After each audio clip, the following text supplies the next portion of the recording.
আসসালামু আলাইকুম। ইতিমধ্যে বিপিএল এর প্লে অফের লাইন আপ কিন্তু সেট হয়ে গেছে।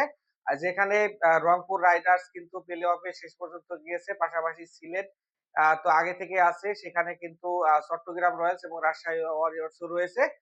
তো রাজশাহী ওয়ারিয়র্স এবং চট্টগ্রাম রয়্যালস কিন্তু ১-২ থেকেই প্লে অফটা কনফার্ম করেছে। যেজন্য তারা কিন্তু ২ টা করে সুযোগ পাবে ফাইনাল খেলার জন্য। আগামীকালকে ১ম এলিমিনেটরে কিন্তু মুখোমুখি হতে যাচ্ছে রংপুর রাইডার্স এবং সিলেট টাইটান্স। আ যে খেলাটি অনুষ্ঠিত হবে দুপুর ১ টায়। সন্ধ্যা ৬ টায় কিন্তু কোয়ালিফায়ার ১ এ মুখোমুখি হচ্ছে টেবিল টপার ২ দল চট্টগ্রাম রয়্যালস এবং রাজশাহী ওয়ারিয়র্স। এলিমিনেটরে যে দল হারবে তারাই কিন্তু বাদ হয়ে যাবে। বিপরীতে এখানে কোয়ালিফায়ার 1 এ যে দল হারবে তাদের কিন্তু এলিমিনেটরে জয় দলের সাথে খেলা রয়েছে। এখানে হচ্ছে পরের দিন ২১ তারিখ এবং ২৩ তারিখ কিন্তু গ্র্যান্ড ফিনালে অনুষ্ঠিত হবে মিরপুর স্টেডিয়ামে সন্ধ্যা ৭ টায়। আ এই বছর কিন্তু দেখেছি আমরা লোকাল প্লেয়াররা কিন্তু দারুণ পারফর্ম করেছে সারা বিপিএল জুড়ে। যেখানে ১ম ম্যাচেই কিন্তু আ নাজমুল হোসেন শান্ত ট্রিমেন্ডাস একটা সেঞ্চুরি তুলে নেয়। গতকালকের ম্যাচেও কিন্তু তাহিদ হৃদয় অসাধারণ সেঞ্চুরি তুলে নেয়। সেক্ষেত্রে বলব যে বাংলাদেশি ব্যাটাররা কিন্তু এই টুর্নামেন্টে ভালো রান করেছে। হাইয়েস্ট উইকেট টেকারের তালিকায় কিন্তু বাংলাদেশের জয়-জয়কার। সেখানে ৭ নাম্বার পর্যন্ত কিন্তু বাংলাদেশীদের দখলে রয়েছে। টপ রান গেটার তালিকায় ১ নম্বরে রয়েছে তাওহিদ হৃদয়। এখানে হচ্ছে ১০ ম্যাচ থেকে ৩৭৮ রান করেছে। যেখানে একটা সেঞ্চুরি রয়েছে। ২ নম্বরে রয়েছে নাজমুল হোসেন শান্ত, তারও কিন্তু একটা সেঞ্চুরি রয়েছে। পারভেজ হোসেন ইমন কিন্তু এখানে নাম্বার ৩ তে রয়েছে।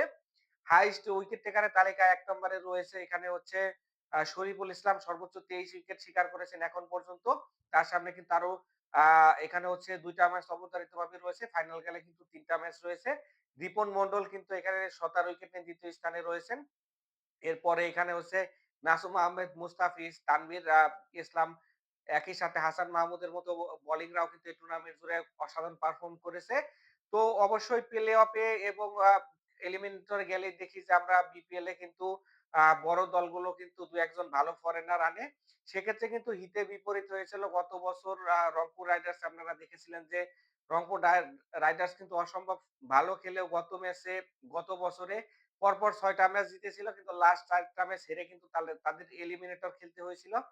যেখানে আমরা দেখেছিলাম রংপুর রাইডার্সে কিন্তু জেমস ভিন্স, অ্যান্ডে রাসেল এর মতো প্লেয়াররা কিন্তু এসেছিলেন। কিন্তু ওভারনাইট আসার পরে তাদেরকে খেলতে হয়েছিল এবং তারা কিন্তু ডিজাস্টার পারফর্ম করেছিল। রংপুর রাইডার্স কিন্তু হেরে গিয়েছিল। যেখানে টপ পারফর্মার ইফতেখার কিন্তু বসে থাকতে হয়েছিল। তো এবার আশা করি ঐরকমটা হবে না। সব টিমে কিন্তু মোটামুটি ব্যালেন্স। এখানে শোনা যাচ্ছে যে ফিল সল্ট সিলেটে আসবে। ২-১ জন প্লেয়ার হয়তোবা ইনক্লুড হবে। সেক্ষেত্রে আমি এক্সপেক্ট করব যে পুরো ফরেনারটা চেঞ্জ না করে এখানে ২-১ টা জায়গায় যদি ভালো ২-১ জন প্লেয়ার আনা যায় সেক্ষেত্রে কিন্তু টিম কম্বিনেশন এ ভালো হবে। না হলে কিন্তু গত বছর রংপুরের মতো অবস্থা কিন্তু এবার হতে পারে। যারা খেলতেছে বিপিএল এর উইকেটের সাথে মানিয়ে নিয়েছে তো তাদেরকে বেশি সুযোগ দেওয়া উচিত। তো আশা করব যে আগামীর কালকের যে এলিমিনেটর রয়েছে রংপুর এবং সিলেট ওইখানে আমরা বড় ২ একটা নাম দেখতে পারি। ম্যাচটা জমজমাট হবে এবং কোয়ালিফায়ার গুলো ভালো হবে। আ বিপিএল এর এই অংশ যেভাবে ১ম অংশ যেভাবে কেটেছে ভালোই রান কিন্তু আমরা দেখেছি, লোকাল পারফর্মার দেখেছি। আশা করব যে বিপিএল শেষেও কিন্তু আমরা নতুন ২-১ জন লোকাল পারফর্মার পাবো যারা জাতীয় দলের ইন ফিউচার এ কিন্তু ভালো করবে। সকলে ভালো থাকবেন। দেখা হবে আগামীকালকে। আল্লাহ হাফেজ।